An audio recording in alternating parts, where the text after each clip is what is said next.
Welcome to Phantom Tales from Vietnam, where chilling spiritual stories based on true events come to life. Tonight, we bring you The Haunted Boarding House, a haunting tale about the restless spirit of a young lottery girl, bound by injustice in a cheap rental no one suspected was cursed. The story begins. Here's the full English translation of your horror story, The Haunted Boarding House, preserving its original length, 3,500 words, meaning an eerie atmosphere. At over 70 years old, Old Man Hai had seen more than his share of ghostly encounters. So when young Phuc, a first-year university student from the Mekong Delta, knocked on his door late one night, his face pale, hand clutching a sandalwood bracelet, Old Hai knew right away something terrible had happened. Phuc stammered his way through a chilling story that could make anyone's skin crawl. It began just a few weeks earlier when he and his best friend Quang had just moved to the city for college. The two pooled their savings to rent a modest room in an old boarding house on the outskirts of town. The rent was shockingly cheap. The room was clean, spacious, and the landlady seemed kind and hospitable. They thought they had hit the jackpot. On their very first night, Quang was buzzing with excitement. He claimed the bed near the window, delighted that he could peer out into the narrow alleyway at night. Phuc, more reserved and quiet, took the other side. After unpacking, they collapsed onto their mattress and quickly fell asleep from exhaustion. Around 3 a.m., Phuc was jolted awake. The air inside the room had become thick and suffocating, like it was squeezing the breath out of his lungs. He glanced over and saw Quang drenched in sweat, his face twisted in pain as if struggling inside a nightmare. Phuc got up, turned on the fan, and opened the window. The dull yellow glow from the hallway light filtered in. That's when he saw the landlady's dog standing rigid in the courtyard, barking madly toward their room. Phuc looked, but there was no one there. The next morning, Quang said he'd experienced sleep paralysis. He claimed something was pressing down on his chest, choking him.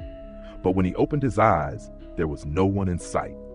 Concerned, Phuc bought fruit and cooked a small offering of sweet soup to place in the room, whispering prayers to any lingering spirits. Quang just laughed it off, dismissing it all as silly superstition. For the next few days, things seemed normal. Quang, a sociable guy, loved hanging out and came home late most nights. Strangely, each night as he returned, he'd encounter a little girl selling lottery tickets at the end of the alley. She wore a conical hat, kept her face lowered, and silently held out her tickets. At first, feeling sorry for her, he bought a few. Then it became a nightly ritual. She never spoke, just stared straight into his eyes. One afternoon, as Phuc studied, the strong smell of something burning wafted into their room. Both rushed out to find a pile of joss papers smoldering right at their doorstep. The landlady stood nearby, muttering prayers as she lit incense. "What are you burning this stuff for right outside our room?" Quang asked, annoyed. "It's for the spirits." "Don't ask too many questions," she replied, her voice evasive. That night, Quang complained of a piercing pain in his left eye, like someone was stabbing it. Phuc bought him eye drops, and in his rush, forgot to wear his sandalwood bracelet, a protective charm his mother had sent from home, blessed by a monk. As he walked back through the dim alley, he saw the little girl again. She was standing at the entrance, face ashen, and her left eye was bleeding, red liquid streaming down her cheek like ink. "Brother, buy a ticket for me." Her voice sounded like it was echoing from a deep well, distorted and ghostly. Phuc panicked and ran. When he returned, Quang was already asleep. Phuc tried to calm his racing heart and went to bed. That night, under the bright moonlight, Phuc drifted between sleep and wakefulness. He suddenly heard soft footsteps. A shadow stood outside the window, pointing inside. "Let me in, I'm cold." Phuc sprang up. Outside, the landlady's dog howled as the hallway light flickered erratically. The next night was worse. Phuc woke to find Quang kneeling in the middle of the room, banging his forehead into the mattress repeatedly like he was possessed. Phuc screamed and pulled him up. Quang was dazed, unable to remember anything. By morning, Quang's left eye was swollen shut, bloodshot. At the hospital, doctors said he had severe corneal damage, possibly permanent. Phuc stayed at the boarding house alone, worried and tense. While washing Kwong's clothes, he found a bundle of old lottery tickets in his friend's pants pocket. They were tattered, stained, and dated from 2014. That was 5 years ago. Fook felt cold down his spine. Hadn't Kwong just bought those from the girl? That night, alone in the room, Fook tried to sleep, but in the silence, a voice began to whisper from the dark corner of the room. "Brother, buy a ticket. My eye, it hurts." The voice was right in his ear. A cold hand touched his cheek. Fook jumped up in a cold sweat. He clutched his sandalwood bracelet, whispered prayers, and the shadow vanished. The next morning, Fook confronted the landlady. "Did someone die in this room?" She froze, looked stunned, then turned and walked away without a word. Old Man Hai began digging through old records and speaking to neighbors. Eventually, the truth surfaced. A little orphan girl had once lived in that exact room. Years ago, she failed to pay rent on time. The landlady had her evicted in the middle of a rainy night. The girl begged to stay until month's end, but the landlady refused and hired 2 men to toss her belongings out. That night, while picking up her scattered clothes and holding her lottery tickets, the girl was hit by a delivery truck right outside the gate.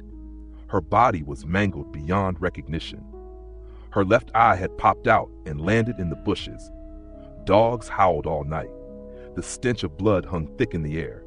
Panicked, the landlady hired a sorcerer to bind the girl's soul to the land using bone ash and chicken blood. Her spirit was trapped, unable to pass on. Ever since, every night someone would see a small girl in white with a conical hat selling tickets outside the gate. She didn't harm anyone at first, but anyone who disturbed her old room, who disrespected the space, who was spiritually vulnerable, would be haunted. Sometimes even lose their left eye, just like she had. The 2 men who had thrown her out both suffered terrifying fates. One was blinded in the left eye by a snapped rope during a shipment accident.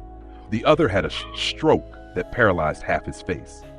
Neither could ever fully close their left eye again. The landlady's fortunes dwindled. Tenants fled. In desperation, she buried a dark talisman under the floor, right beneath Fook and Kwong's room, to trap the spirit inside.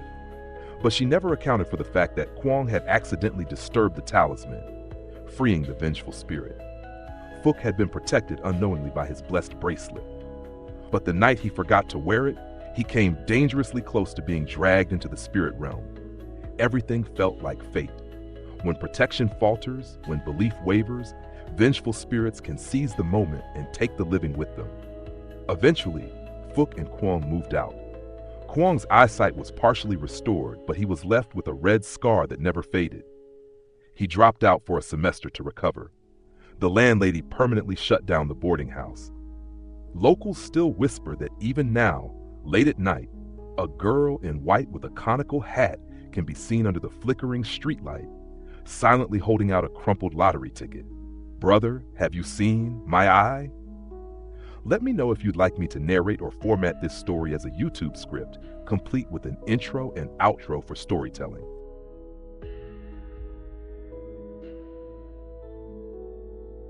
Thank you for tuning in to Phantom Tales from Vietnam and taking the time to listen to today's story. We hope you'll continue to join us and look forward to bringing you more spine-chilling and mysterious tales in the episodes to come. See you next time.